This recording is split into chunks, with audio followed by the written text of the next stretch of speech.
Deyək ki, müəyyən vaxt keçibdir, artıq siz statistika verməlisiniz, rapor verməlisiniz ki, hansı vəsaitlərdən nə qədər istifadə eləmisiniz. Bunu maliyyə şöbəsi istəyə bilər, rəhbərlik istəyə bilər, təbibdən, isbat tibbi sığorta, innovasiya tibbi mərkəzindən bu statistikaları sizdən istəyə bilərlər.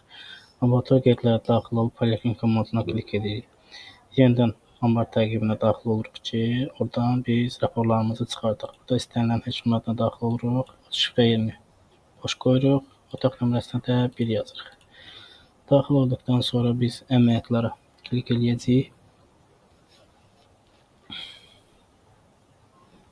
Əməliyyatlar bölməsi açıldıqdan sonra anbar təqibinə daxil oluruq. Cari tarixdə biz əlimizdə olan vəsaitləri görürük.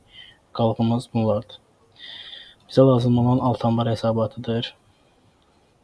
Baxırıq ki, əlimizdə olan vəsaitlər bunlardır. Biz burada 4 cür hesabat görürük. Bizə lazım olan ən yaxşı hesabat, ən detallı hesabat alt dəfə vəzir hesabatıdır.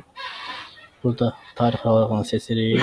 Deyək ki, ayın 1-dən ayın sonuna qədər. Burada da seçirik öz şöbəmizi.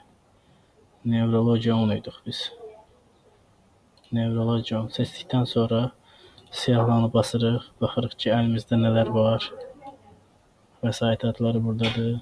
Əlimizdə nələr olub. Hamısı burada görsənir. Burada giriş miqdarlardır.